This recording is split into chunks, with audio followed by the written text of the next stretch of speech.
biznes konsultant olaraq mən biznesi sizdən yaxşı idarə edə bilmərəm, amma sizə fərqli bir baxış bucağı göstərə bilərəm. Biznesin böyüməsini istəyirsiniz. Həqiqətən niyə görə bunu istəyirsiniz? 268 növdə çəki şokoladları və korobka şokolad modelləri var. Biz burada reklama keçməyə, biz biznesi həll edirik. Niyə görürsünüz 12 il ərzində özünüzə varis seçib böyütməmisiniz? Aldadılmayan sahibkar yoxdur. Aldadılmalısan ki, öyrənəsən. Pul azlığı daha çox pul istəyirsiniz, yoxsa sadəcə egonuzu qidalandırmaq istəyirsiniz ki, mən daha böyük bir şeyə nail ola bilərəm? Sahibkarlar məcbur qalıb, yenidən onun əmək haqqısını məcburi aşağı salıb, Siz hal-hazırda beyninizin oyunlarını oynayırsınız. yəni nəticədə pul qazanmaq niyyətimiz. Mən sizin biznesinə gəlib bugün pul yatırsam, 12-13% gəlirlik əldə edəcəm. Mən niyə görə sizə pul verim? Siz marjanı qaldırmalısınız.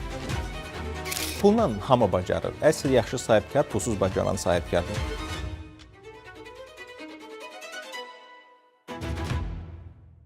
Salam əziz tamaşaçılar. Fərhad və şirkət verilişinin birinci buraxılışından sizi salamlayıram. Bu ilin fevralında mənim korporativ mühitdə biznes konsultant kimi işləməyimin 28-ci ili tamam olur. Və bütün bu müddət ərzində mən daim olaraq orta, kiçik və böyük bizneslərin uğura aparacaq yol xəritələrini qurmuşam. Bir iqtisadçı olaraq Azərbaycanın postneft dövründə fundamental vacib iqtisadi qurumu kiçik və orta sahibkarlıq olduğuna görə onlara bir tövhəmi vermək istədim. Və bu səbəbdən Fərhad və şirkət verilişini birlikdə Biznes TV ilə qurduq.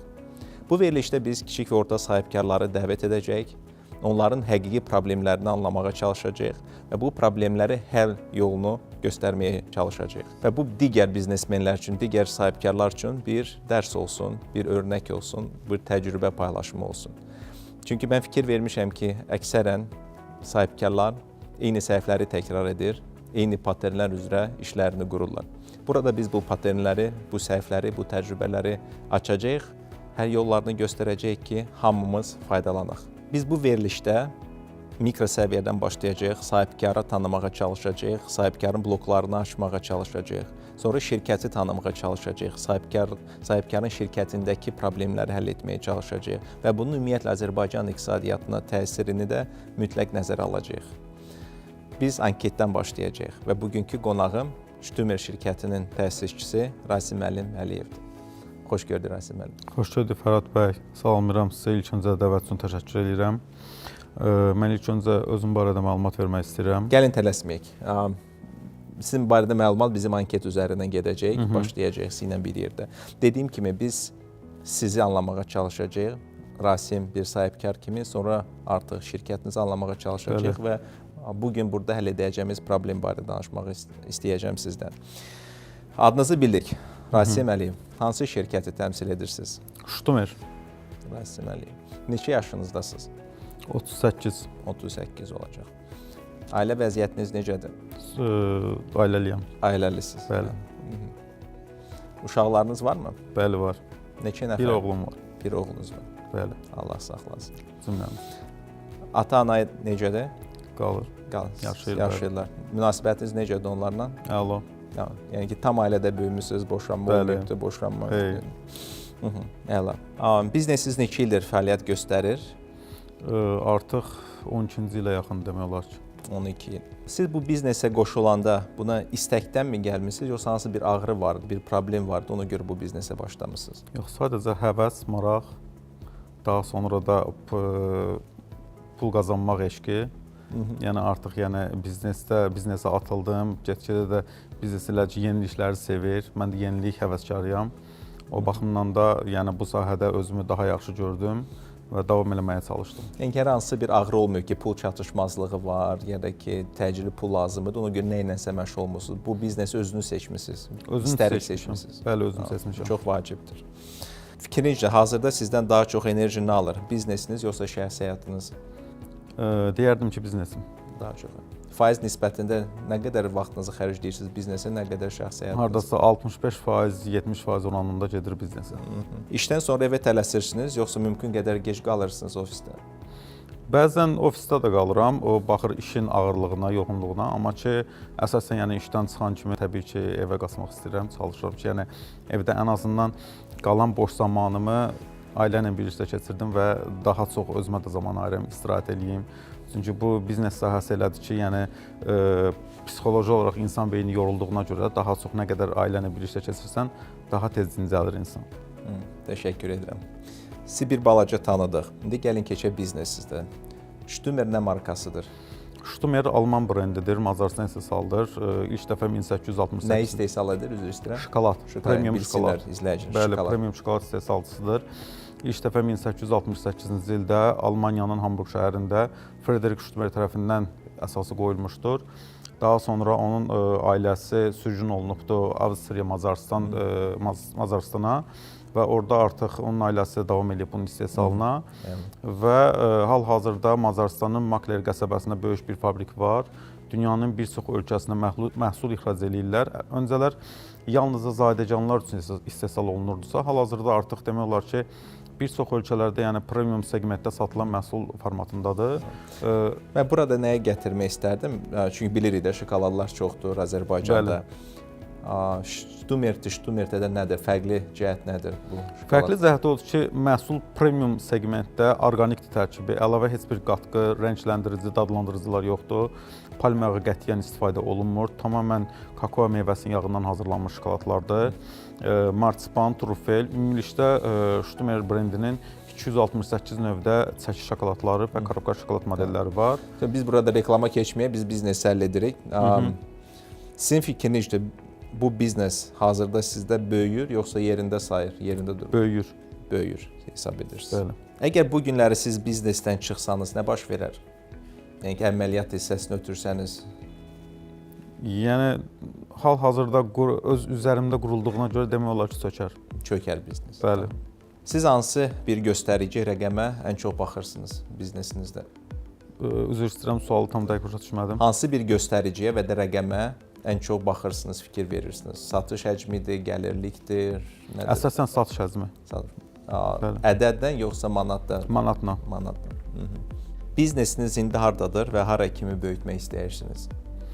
Demək olar ki, hal-hazırki müştəri bazamızın %50-60% civarında demək olar ki, yəni tanınır. Öz müştəri kütləmiz arasından söhbət gedir təbii ki. Amma bunu yəni tam şəkildə 100-ə doğru qaldırmağa çalışırıq. Çünki əsasən çalışdığımız şirkətlər B2B, B2C və birbaşa korporativ müştərilərdir. Tamaşaçılar aydın olsun. B2B nədir, B2C nədir? B2B business to business, yəni birbaşa belə deyək də B2B, B2C, yəni bir var ki, şəbəkə marketlər, K-account şöbələrindən çalışmaq sahəsində, bu bravolarda, arazlardır, Neptunlar, bu tip. Bu B2C-dir, business to customer. Bəli. Bir də var B2B, birbaşa korporativ müştərilərlə əməkdaşlıq eləmək, yəni müştərinin bizə özü gəlir, dövlət orqanları da özəl şirkətlərdir və yaxud biz onların dəvəti ilə gedirik, onlarla görüşürük, məhsullarımızı təqdim edirik və birbaşa onların özündən satış edirik. Bugün biznesinizin böyüməsinə ən çox nə mane olur? Maliyyə, kapital. Bizdə o bottleneck deyilən bir şey var da, qorluşqa, dar boğaz, haradakı hər şey, bütün proseslər ilişir qalır. Bu, misal üçün, insanlar ola bilər, satış ola bilər, marketinq ola bilər, ola bilsin ki, siz özünüz də ola bilərsiniz. Varmı belə bir şey biznesinizdə, dar boğaz, haradakı bütün proseslər ilişib qalır və oradan keçmir? Deməzdim ki, hal-hazırda dar boğaz var. Artıq yəni biznesin əsasən belə deyək də üstünlüklərini birbaşa öz üzərindən apardığıma görə, yəni bu təbii ki, sahibkarlıqda yaxşı hal deyil, yəni bunu qəbul edirəm. Amma güvənə bildiyim şəxs də yoxdur ki, yəni etibar eləyə bildiyim şəxs yoxdur ki, bu biznesi mən kiməsə etibar eləsəm, yəni mənim qədər onu irəliyə apara biləcək. O baxımdan biraz çətinliklərimiz var, amma hardan baxsam o dar boğaz dediyim yenə də gəlir bizə kapital tərəfdən ilişir. Yəni maliyyə, investisiya olduqdan sonra, yəni bu biznes düşünürəm ki, daha da artıqlaması da qabağa doğru gedə bilər. Tamam. Misal üçün siz dediniz ki, 12 il ərzində özünüzə varis görmürsünüz də hal-hazırda. Hələ ki yox. Bu ola bilərmi ki, həmin qərarlardan ki, siz vermirsiniz? Misal özünüzə varis böyütmürsünüz? Bəli. Yəni bu mən tərəfdən arası bir yenə qəbul edirəm ki, yəni səhvdir, səhv tərəfdir. Yəni o psixoloji tərəfi maraqlıdır. Niyə görürsünüz 12 il ərzində özünüzə varis seçib böyütməmisiniz? Etibar məsələsində bir problem var, yoxsa necə? Etibar deyəndə maliyyə tərəfindən etibar yox, sadəcə o işi mənim qədər apara bilməmə riski var. O tərəfindən düşünürəm. Çünki məhsulun sifarişini birbaşa özüm verirəm. Mən hər hansısa bir məhsulu sifariş verəndə artıq onu öz beynimdə hesablayıram ki, bu məhsuldan hansı hissələrə satılacaq, hansı şöbələrə satılacaq, hansı müştərilərə satılacaq. Amma bunu etibar edə biləcəyim belə deyək də şəxs və ya kadr düşünmürəm ki, yəni onu tam olaraq mənim qədər icra edə bilsin. Biznesdə nə vaxt aldadıblar sizə, nə vaxtsa? Dəfələrlə sayısız. Yəni aldadılmayan sahibkar yoxdur. Aldadılmalısan ki, öyrənəsən. Bir fərd olaraq siz hal-hazırda özünüzü inkişaf etdirməyə vaxt tapırsınızmı, yoxsa stabil hardasınızsa orada dəyişikliklər yoxdur daxilə, necə hiss edirsiniz? Hal-hazırda artıq demək olar ki, elə bir boş zaman olmur. Yəni ona zaman ayırım, amma düşünürəm ki, etməliyəm bunu öz üzərimdə. Siz dediniz ki, biznesin böyüməsini istəyirsiniz. Bəli. Həqiqətən niyə görə bunu istəyirsiniz? Yəni nəticədə pul qazanmaqdır niyyətimiz. Amma bu günə qədər yəni bəlli bir itirdiyimiz zaman, çəkdiyimiz əziyyət var bu biznes üzərində. Yəni bu biznes insanın mən həmişə demirəm ki, övladı kimi bir şeydir. Yəni bir yerdən başlamısansa sonuna qədər aparmalısan, davam etməlisən. Yəni bunun bitdiyi bir nöqtə olmamalıdır. Yəni biznesdə belə yerində durmaq geriləmək deməkdir. Daim inkişaf eləməlisən. İnkişaf elədikcə də təbii ki, pul da qazanırsan, əgər doğru inkişaf eləyirsənsə və hər qazandığın uğur da sən özünə bir xoş aura bəxş eləyir. Mən onu görə istəyirəm. Əsas nədir sizdə driver? Pul azdır, daha çox pul istəyirsiniz, yoxsa sadəcə egonuzu qidalandırmaq istəyirsiniz ki, mən daha böyük bir şeyə nail ola bilərəm? Təbii ki, ego. Egodur da. Bəli. Biznes necə olmalıdır ki, siz artıq mən yaşayıram, sadəcə sağ qalmıram deyəsiniz? Mən düşünürəm ki, yəni zəif olsa təbii ki, elə bir qərar olar da. Yəni mən misal üçün nə qədər satışını artırandan sonra deyəcəksiniz ki, super, mən egomu doydurdum və mən artıq, yəni ki, daxili rəqabət içində yəni düşünmürəm ki, elə bir qərarım ola bilər. Yəni daim inkişaf etməkdə olan biznes sahəsidirsə, yəni elə bir qərar özümdə düşünmürəm verim. Siz dediniz ki, bazarın 50%-i sizdədir də, sizin müştərilərin. Deyək ki, 2 dəfə artırdınız, 100% müştərilər əldə etdiniz. Xoşbəxt olacaqsınız ondan sonra? Xeyr. Növbəti 100% axtaracağam. Və gəlirik bugünkü mövzumuza. Bugün yalnız bir problemi həll etsək, o hansı problem olardı sizin üçün? Əsas məsələ maliyyə, kapital. İnvestisiya lazım. Bəli, investisiya. Mən pasiv bir investor olaraq hər zaman nəyə fikir verirəm? Misal üçün, sizin biznesə pul yatırmaq istəsəm, ya da ki, bankdan bir gəlirlik almaq istəsəm, mən ilk olaraq onun mənfəətliyinə baxacağam. Ona görə mən sizinlə hal-hazırda sizin son 3 illik maliyyə hesabatının üzərindən getmək istəyirəm. Biz bir baxaq, sizin biznesiniz investor üçün nə dərəcədə maraqlıdır ümumiyyətlə. Razısınız? Bəli. Gəlin belə davam edək.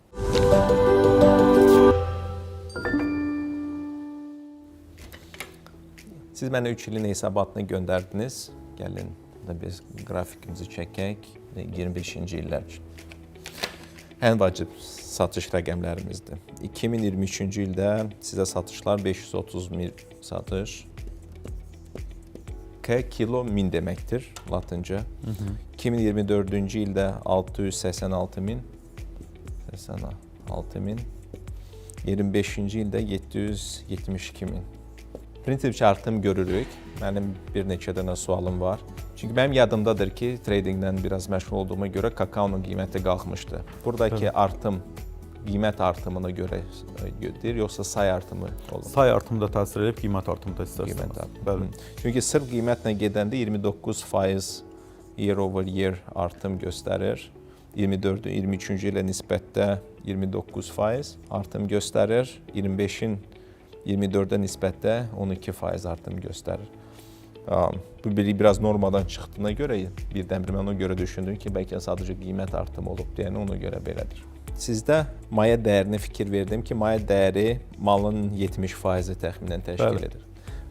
Bir şey dəqiqləşdirəcəkdim. Bu satış rəqəmlərində ədəvə daxildir? Ədəvə daxildir. Ədəvə daxildir, ədəvə ilədir. Sizdə maya dəyəri 70%-dir. Yəni ki, gross marja 30% çıxır bütün illərdə sizdə. Bəli. Bu biraz məni təəccübləndirir, sözün açığı. Çünki premium lüks segmentdə, xüsusi FMCC dediyimizdə tez istehlak olunan mallarda təxminən 50% olur.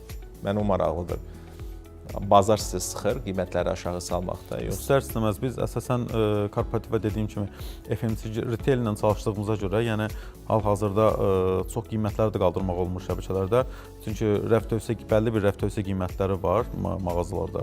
Yəni süni qiymət artımı ilə məhsul satmaq mümkün deyil. Yəni o baxımdan bazara uyğun qiymət planlaşdırmalıyıq. O baxımdan da maksimum dərəcədə, yəni ortalama 30-45% arası qazanc əldə edirik. Və həmçinin korporativ çalışdığımıza görə korporativ dövriyyədə dediyim kimi yenə də bəlli bir büdcələr olur. Yəni qarşı tərəf tələb edir ki, bu civarda məsələn bizə tutalım ki, hədiyyə səbətləri təqdim etməlisiniz. O baxımdan artıq yəni çox marja üzərinə qoymaq olmur məsələn. Marja qoymaq olmur. Tamam. Çünki sonra növbəti xərclərə gəlirik. Əməliyyat xərcləridir ya da OPEX dediyimiz operational expenditures. Onlar hal-hazırda deməli 93.000 buradadır, 118.000 buradadır və 129.000 buradadır. Gəlin xalis mənfəət faizini yazaq. Xalis mənfəət faizi 12%, 12%, 13%. Düzdürmü? Təxminən belədir də. Sizin göndərdiyiniz hesabatlardan çıxdıqdan sonra. Xərclər çıxıldıqdan sonra. Yəni ki, bu OPEX-lər çıxandan sonra satışdan çıxırıq 70%, həmin qalan 30%-dən 93.000 çıxırıq, sonda 12% gəlir xalis mənfəət. Mən investor kimi həmişə bu rəqəmlər maraqlandırır. Yəni mən sizin biznesinə gəlib bugün pul yatırsam, 12-13% gəlirlik əldə edəcəm. Burada sual yaranır. Azərbaycanda depozitlər illik bu qədər verir. Çox aşağı risklə. Mən niyə görə sizə pul verim? Yəni bu günləri belə deyək də, hal-hazırda özümüzə aid olan maliyyə büdcəsi ilə yarada biləcəyimiz dövriyyəni, çox məhsulların qiymətlərini və satışı çox artıra bilmirik. Amma əlavə təbii ki, investisiya olduqdan sonra dövriyyə kapitalını da artırırsan, müştəri sayında bazasını artırırsan və orada artıq yenidən məhsulun qiymətlərinə yenidən baxma ehtimalımız olur və qazanc da istərsimiz artır onda. Hal-hazırda sadəcə bazarda məhsulu ayaq üstə saxlamaq üçün, yəni bu faizlə bizim öz xərclərimizi qarşılayır və özümüzə qalan mənfəət bizi qane edir. Amma təbii ki, investisiya olduqdan sonra bunların hamısı növbəti formatlarda yəni dəyişiləcək istər-istəməz. Mən bir şey gördüm sizin hesabatlardan. Mən görürəm ki, sizdə dekabr ayı, dekabr ayı bütün digər aylardan 2-3 dəfə çox gəlirli gətirir. Məsəl üçün, keçən il dekabrında sizdə 192 minlik satış var idi. Maraqlısı bilirsiniz nədir? Siz bütün digər aylarda 87 min noyabr idi, 63 min, 44 min, ən pis ay təxminən sizdə yanvar, fevral ayı. Yanvar 41 min, yanvar, fevral 40 min civarındadır. Yəni ən pis ay 40 mindir, ən yaxşı ay 192 mindir. Yəni ki, 5 dəfə az qala fərq var. Maraqlısı mənə o gəldi ki, niyə görə sizin əməliyyat xərcləriniz dəyişmir? 10 min buradadır, 11 min buradadır əməliyyat xərcləri. Yəni ki, 5 dəfə qat daha çox qazananda da sizin əməliyyat xərcləriniz eyni qalır. Bu məndə sual doğurur. Belə deyək də, yəni ümumilikdə aylıq ortalama 40-50 min, 60 min manat satış civarı bildiyimiz retail sahəsində olan məhsulların satışıdır. Yəni bu şəbəkə marketlər falan bu tip məhsullardır, bir də xorekadır. Amma dekabr dediyimiz oktyabr, noyabr, dekabr ayları əsasən həm istər-istəməz soyuq aylardır, bizim məhsulların satış potensialının artdığı dönəmlərdir. Həmçinin də korporativ müştərilərin bizlə əməkdaşlığının daha çox olduğu dönəmlərdir. Yəni orada belə deyək, işçi sayı demək olar ki, il ərzində eynidir. Yəni xüsusi olaraq biz dekabr üçün əlavə işçi ayırmırıq bunun üçün ki, əlavə xərc də artsın. Qazanc arta bilir, dövriyyə arta bilir, amma ki, belə deyək ki, yəni orada xərclər artmır. Stabil olaraq davam eləyir. Sadəcə yəni siz yuxarıda qeyd etdiyiniz xalis mənfəət 12%, 13% arası. Yəni bizim bugünkü məqsədimiz investisiya ilə bağlı 40 mini 192 min ki, necə 40 min üzərindən 192 minə qalxıbdı, sıçrayış olubdu. Yəni o 192 mini hətta biz 300, 400, 500 min manat civarında da qaldıra bilərik. Və qalxdığında artıq orada istərsiniz qiymətdə təsir eləyəcək, dövriyyə təsir eləyəcək və müştəri sayı bazasında da sayı artıracaq. Orada da mənfəət istərsiniz artacaq. Bu hal-hazırda siz investorun yanına gedəndə 3 ilinkini göstərəcəksiniz də. Yəni ki, siz 12-13% biznes gəlir əldə edirsə və bu siklikdir deyirsinizsə, burada mənə o maraqlı olardı. Misal üçün, bu 192 minin ortasında nə qədər yeni il hədiyyələri var. Çox güman ki, mən bununla izah edirəm ki, niyə görə 5 qat çoxdur. Siz investorun yanına gedəndə, əgər düşünürsünüz ki, hər ayı 192 min edə bilərsiniz, burada bir sualım var sizə. Niyə görə düşünürsünüz ki, 2 dəfə daha çox sata bilərsiniz? 5 dəfə daha çox sata bilərsiniz yanvar, fevral aylarında. Yəni hal-hazırda əlimizdə olan maliyyə vəsaitinə görə bəlli bir işlədiyimiz müştərilər var. Yəni biz müştəri portfelini genişləndirə bilmirik. Yeni müştərilər gedib axtara bilmirik. Çünki belə deyək, stok problemi var. Yəni yeni müştəri ilə getdin, danışdın, müqaviləni bağladın, artıq onun verəcəyi sifarişi təmin edə bilməyəcəksə, burada artıq müştəri məmnuniyyətsizliyi yaranır, ortaya çıxır. Bilirsiniz nədədir məndə fundamental problem? Yəni dekabrda sizin xalis mənfəət marjanız 23%-ə qalxmışdı. 23% deməzdim ki, superdir individual investor Azərbaycanda manatda. Yəni ki, əgər siz fərdi investisiyalar cəlb etsəz, Azərbaycanda gözlənti 30-40% ətrafındadır da. Amma deyək ki, bankdan gedib ya da sahibkarlığın inkişafı fondundan gedib pul götürə bilərsiniz daha aşağı faizlə. Artıq nəsə özünüzə də qala bilər, nə digərlərinə. Sizə marjanı 23%-ə gətirmək lazımdır, xalis mənfəət marjasını ki, artıq biznesiniz həm banklar üçün, həm də digərləri üçün uğurlu olsun. Və bunu siz dekabrda edə bilirsiniz. Deyirsiniz ki, maliyyə vəsaiti çatışmır. Amma dekabrda axı çatışır. Yəni 192 minlik satış etməyə imkanınız var. Niyə görə bu satışı biz yanvarda, fevralda, martda, apreldə, mayda da edə bilmirik? Siklikliyi nəzərə alıram. Deyək ki, qışda şokolad yemək istəmirsən, istidir. Yayda şokolad yemək istəmirsən, istidir. Amma qışda yəni isti şokoladdır falan da ola bilsin. Bilmirəm sizin şokoladı çox güman ki, nadir insanlar əridi bişər. Cürən bir xeyli bahadır bunun üçün. Əsasən bizdə premium olduğuna görə daha çox hədiyyə olunur. Hədiyyə olunur, hədiyyə. İnsanlar öz evində yemir onu. Bəli, demək olar ki. Siz premium deyəndə misal üçün gəlin götürək də bizdə mass market var, deyək ki, Nestle. Nestle var, Lindt var. Bir də sizin Stümür. Bir plitka deyək ki, 150-200 qram. 10 manat. Sizdə 10 manatdır. Bəli. Oburslarda nə qədərdir? 6 manat, 2 manat. 2 manat. 6 manat Lindt. 6 manat. Bir xeyli bahadır. Bəli. Keyfiyyət. Kimə alardı? Mənim studiya 2 manata Nestle, 6 manata Lindt, yoxsa 10 manata Premium Stümür. Siz bilməm, tələbələrsiniz, stipendiya yaşayan adamlarsınız da. Burada bufetdə nə satılır sizdə? Satılır nəsə. Ola bilsin ki, target auditoriya deyirsə, amma izləyicilər yazsın bizə kommentlərdə. Rasim müəllim, gəlin xərclərimizi analiz edək. Birincisi bizdə logistika xərcləri gəlir. Bəli. Bu nədir sizdə? 8500, 11000 və 13000. Bu nə xərcləridir? Sürücünün aylıq istifadə elədiyi yanacaq xərcləri, amortisasiya xərcləri və hər hansısa sifarişlərin çatdırılma zamanı ödənilən pulları. Prinsipcə satış artdıqca onlar da artır. Tamam, bunu gördük. Sizdə stabil icarə haqqı var. Bu nəyin icarəsidir? Şokolad mağazasının. Sizə mağazadan da satış? Obyektin, bəli. Oradan da satışdır. Sizə satış B2B də ora gəlir, yoxsa siz... B2B də əsasən oraya gəlir. Ora gəlirlər. Bəli, bəli. Tamam, 3000. 2 dənə merchandizeriniz var. İzah edin də merchandizerlər kimdir? Merchandizer bizdə məhsulları şəbəkə marketlərdə KK şöbəsində rəflərə sərgiləyir, satışını təşkil edir. Həmçinin məhsulların sifarişlərini yoxlayır, analiz edir. Bizə sifariş olaraq göndərir ofisə. Biz artıq ondan sonra sifarişlər göndəririk mağazalara. Növbəti xərc maddəmiz ambar icarəsidir. Sizdə standart deyil, 7223-cü ildə idi, sonra 8800-ə qalxdı, sonra da 12000-ə qalxdı. Qalxmağın səbəbi nədir? Sadəcə məhsul artır hər il üzərinə, satışlar artdıqca sifarişlər də artır. Yəni yerləşmə məsələsinə görə ambarın sahəsi məcburi artdıqca qiymət də artır. Sizdə burada artım 12%-dir də cəmi. Əgər 8800 ödürdünüzsə, maksimum növbəti il 9,5 olmalıdır, 12000-ə qalxıb. Məhsulun bəzi çeşidindən asılı olaraq ölçü tutun məsələsi var axı.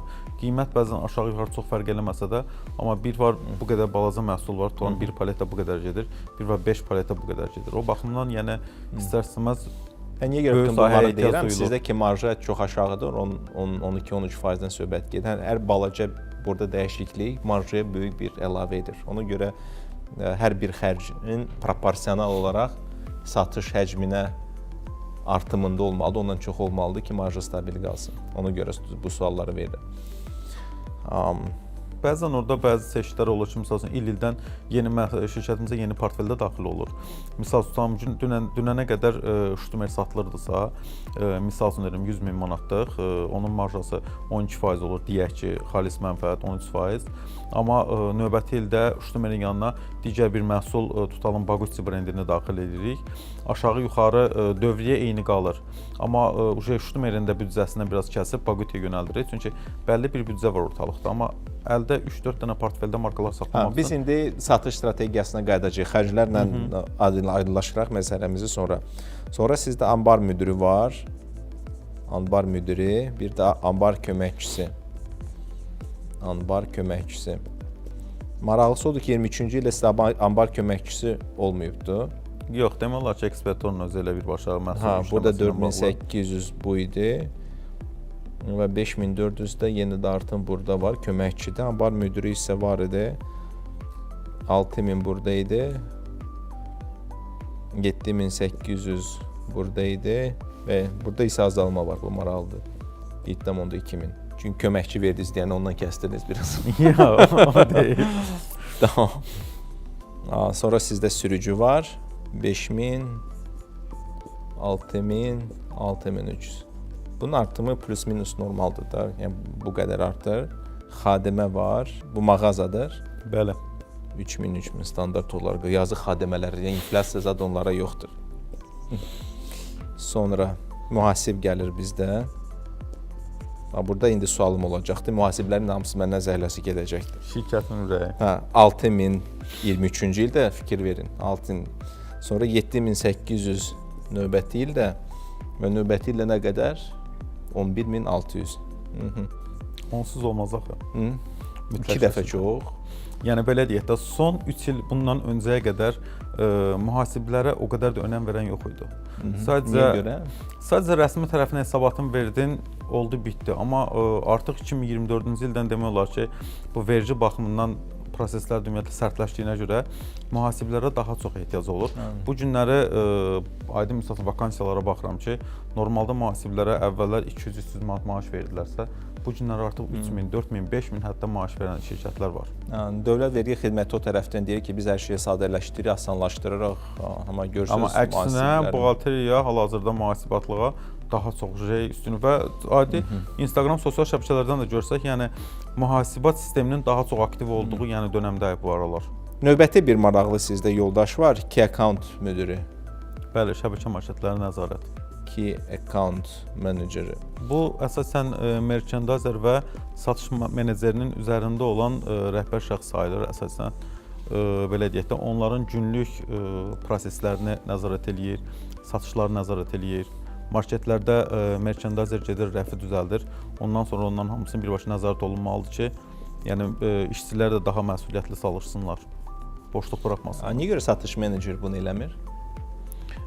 Bir işçiyə bir işi çox yükləmək olmur. Çünki digər işi qalır, o bir işə daha çox fokuslananda öz işi zəifləyir. Düşünmürsünüz ki, bu sizin daxili etibarsızlıqdan gəlir. Çünki sizi aldadıblar deyənə siz çoxlu nəzarət funksiyası qurursunuz. Ki, hamı bir-birini necəsə yoxlasın və bu sizə baha başa gəlir. Belə bir hissiyat yaradmır sizdə? Yox, aldatmaq bayaq siz dediniz, mən o sahədə qeyd eləmədim. Əsasən digər maliyyə tərəfindən aldadılma sahəsidir. Amma iş sahəsində deməzdim. Çünki bu günləri, yəni bütün nəinki FMCG retail sektorunda, ümumiyyətlə bütün sektorlarda nəzarət olmalıdır. Gəlin bir fikir eksperimenti eləyək də. Deyək ki, mən satış menejerini çağırırsınız, qarşısında KPI qoyursunuz. Deyirsə, bu qədər indi alırsan da, 10,10. Ya da ki, misal üçün Key Account meneceri də qarşı. Ona deyirsiniz ki, nəsə bu pulun yarısını verirəm, amma bunun da işini görər. Əlbəttə görər. Yaxşı görər. Amma tam da yaxşı olmasa görər. Hardasa belə deyək də, bir 60%-ni görə bilər. 70 yox, 60%-ni düşünürəm görə bilər. Bəs account menecerə yaxınlaşıb desəz ki, məsələn, əlavə 5000 verirəm, bunun pulunun yarısını, satış meneceri vəzifəsini sən elə. Yox, satış menecerinə elədiyimiz xüsusiyyət ona da aiddir. Yəni o da nə zamansa satış meneceri olub, gəlib bu günlər Key Account müdiri olubdur. Yəni burada faktor insandan asılıdır. Yəni orada vəzifədən asılı deyil. Azərbaycanın böyük problemi səmərəlilik problemidir. Bir dostum Amerikada bir toyuq fermasına gedibdi. Bizim istənilən toyuq fermasından böyükdür də. Hardakı 400-500 nəfər işləyir. O döydəmi 3 nəfər adam işləyir. Ata, ana, bir oğul. Yəni ki, hamısını idarə edirlər. Avtomatlaşma üzərində gedir, etibar üzərində gedir. ERP sistemlərin üzərində elektron kontrol gedir. Hər bir şey budur. Azərbaycanda isə biraz Sovet vaxtından biraz bizdə qalmışlıq var ki, daha çox insan gəlir, cəmaət evinə çörək aparsın da. Yəni ona görə heç bir məhsulumuz rəqabətli deyil. Xarici bazara heç nə sata bilmirik məhz bu səbəbdən. Amma sizə bir dənə şey vurğulayım ki, bax tutalım ki, biz indi xarici misal çəkirik. Bu günləri biz oradan K-account-dan və yaxud da satış menecerinin hər hansısa birini ixtisara salsaq, misal üçün satış menecerinə verilir 1000 manat əmək haqqı, K-account-a verilir 1500 manat. Satış menecerinə təklif olunur ki, gəl sənə misal üçün 1800 manat maaş verim, onun da işini icra elə. Deyəcək, okey, adamı buradan işdən çıxardıq, o işini deyəlim bir müddət icra eləyəcəkdir.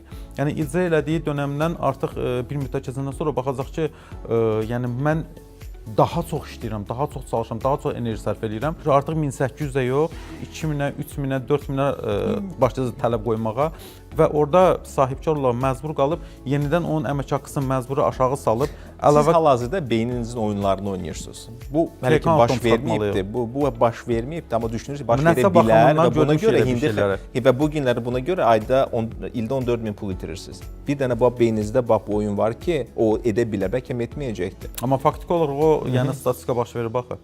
Yəni məndə də olmasa ən azından ətrafımda olan digər sahibkarların iş prinsipində görmüşəm, iş həyatında, biznes həyatında görmüşəm bu situasiyaları. Problem də düşünürəm orasındadır ki, yəni ki digərlərinin təcrübə bəlkə o sizin kimi yaxşı müdür deyil. Bəlkə onu o insanları o şirkətdə saxlayan yalnız puldur. Ona görə pula bağlayıblar. Bəlkə siz super müdürsüz, münasibət qurursunuz.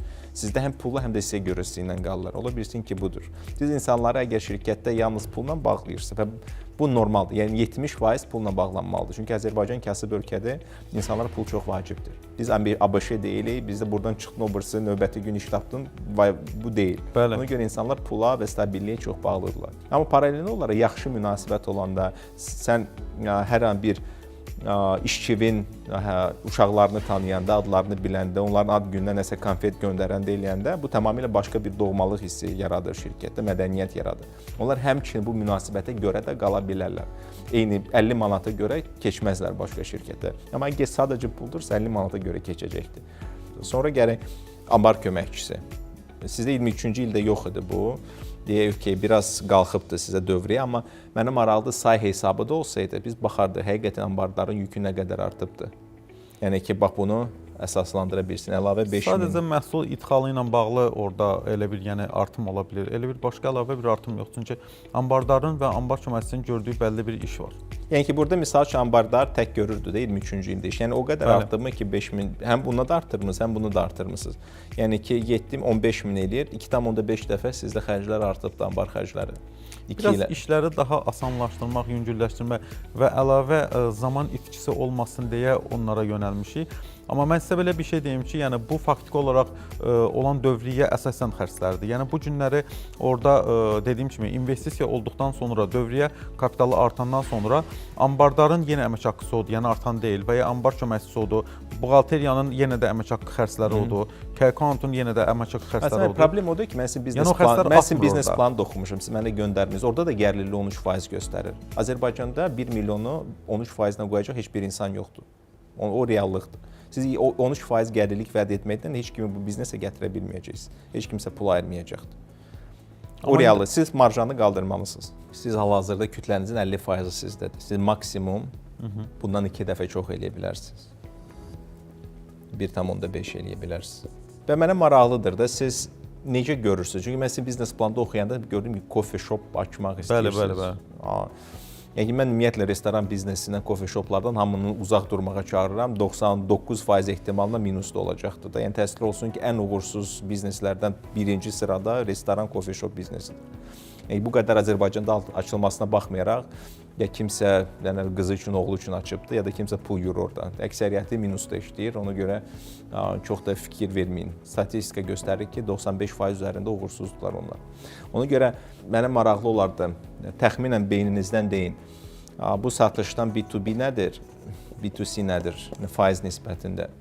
Hardasa 30% demək olar ki, B2B-dir. 30%, 70% də B2C. Hardasa 70% B2C-dir. 70% B2C-dir. Prinsipən bunu anlamaq olar, bizneslər daha ki orta segmenti seçir də, lüks segmenti seçmir. Yalnız nişana zada aparanda egomuzu qidalandırmaq üçün daha bahalılardan alırıq da. Onda B2C-dir sizdə əsas satış. Yox, amma B2B-ni artırmaq perspektivi var da hal-hazırda. Niyə görə belə düşünürsünüz? Çünki hal-hazırda bizim çalışdığımız B2B-lər özləri bizi tapan müştərilərdir. Yəni normalda biz onlara gedib tapmalıyıq, biz onların qapısını döyməliyik. Yəni bizim bu məhsullarımız var, sizinlə əməkdaşlıq eləmək istəyirik. Siz qapını döymürsünüz, çünki resursunuz yoxdur. Bəli, stok problemi var. Stok problemi. Bəli. Misal üçün 2 dənə sifarişi götürməmisiniz buna görə.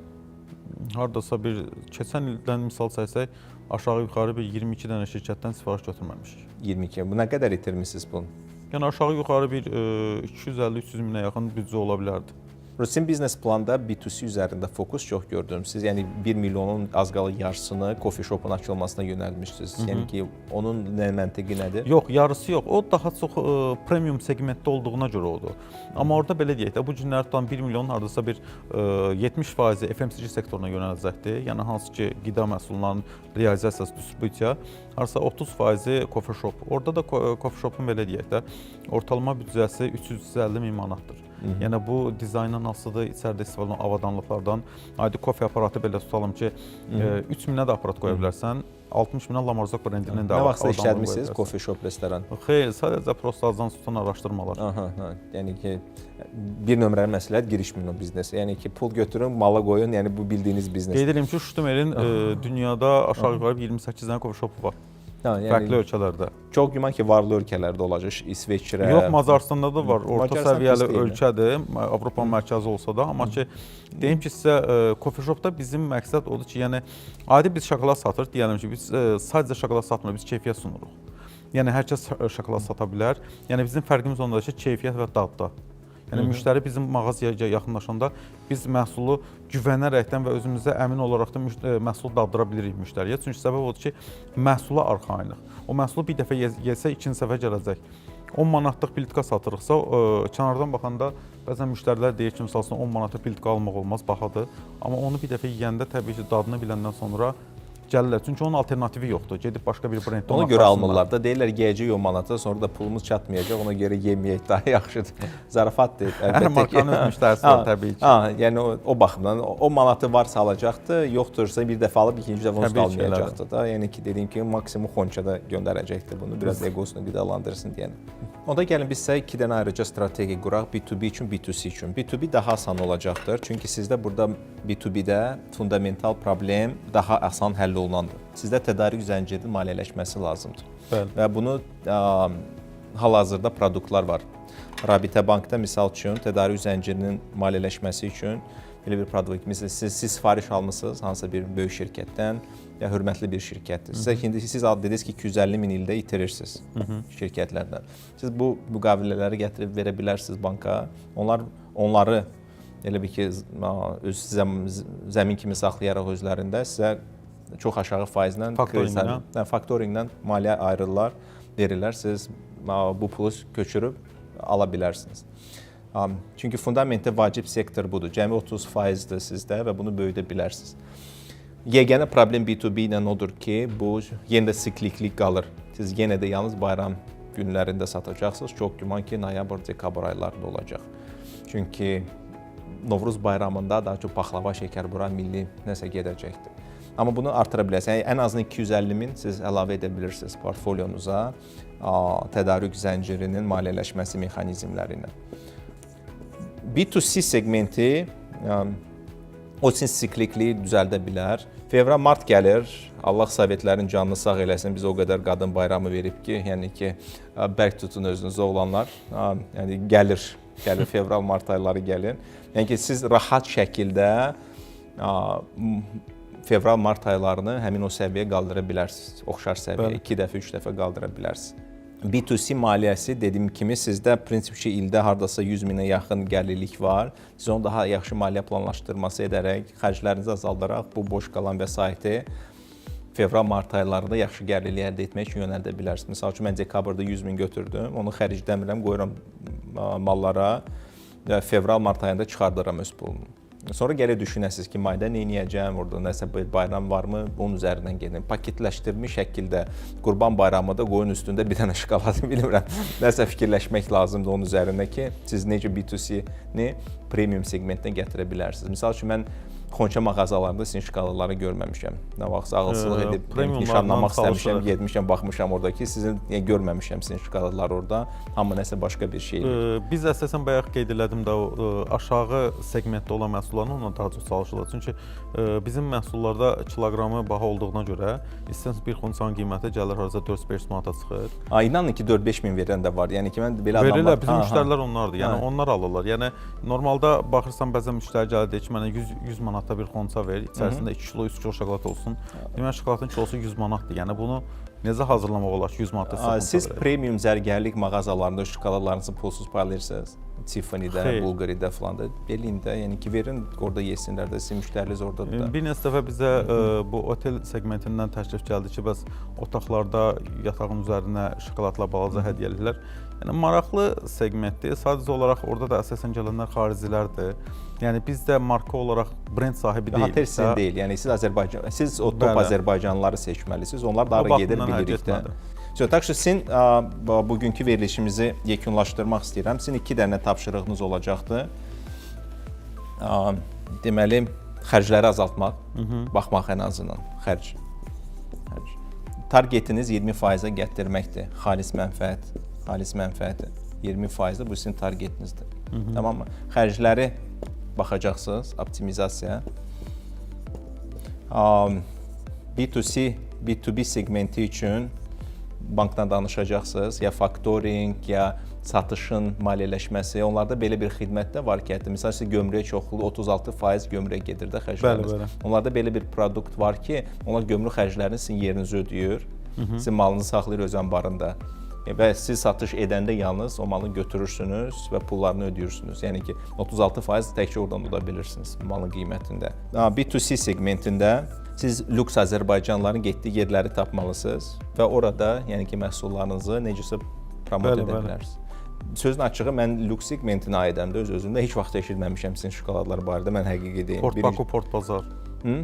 Yəni İtalyan mağazaları, yəni bu tip yerlərdə satılır məsələn. O da hardan baxsan, yəni də büdcənin başındadır. Yəni o qurulan stendin aylıq icarəsi 3500 manatdır. Ondan deyil, necəsə nəsə başqa bir fikirləşmək lazımdır ki, siz bunları necə tanıda bilərsiniz həmin o müştərilərə. Ümumiyyətlə, hər bir şirkətin anal təməli marketinq PR strategiyası olmalıdır. Yəni onun üçün də bəlli bir büdcə olmalıdır ki, bu büdcəni sərf eləyəsən o marketinq büdcəyə. Coca-Cola şirkəti belə illik gəlirinin %50-sini, 60-sını xərcləyir marketinq PR-a. Yəni bu olmalıdır. Böyükdən kiçiyə hər kəs tanıyır bunu. Yəni də o baxımdan da hardan yenə də gətirirsən, gəlir çıxır kapitala. Kapital olandan sonra təbii ki, inkişaf da olur, dövriyyə də olur, qazanc da olur. Pulla hamı bacarır. Əsl yaxşı sahibkar pulsuz bacaran sahibkardır. Mən onu həm hamıya deyirəm. Yəni pulla versəz mən də indi gedib lüks segment açaram burada, o qədər şokoladla tökərəm. Əsas odur ki, siz məndən fərqləndirir onu. Mən bunu böyük pulla eləyə bilirəm. Siz onu kiçik pulla. Amma biz xidmət göstərmirik axı, biz idxalcıyıq. Birbaşa satışa yönəlmişik. Bəli. Məsələ ondadır. Məsələ də ondadır ki, yəni siz hər il 100 min, 150 min pul götürürsünüz də biznesdən çıxarırsınız.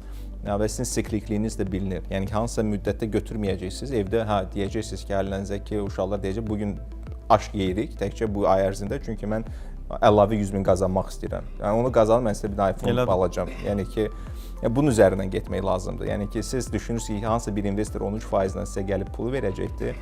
Təəssüf edirəm, heç kim verməyəcəkdir o pulu. Ona görə marjanı qaldırmalısınız, effektiv etmək. Əvvəlcə bütün göstərməlisiniz, mən bütün öz pulumu qoymuşam orada.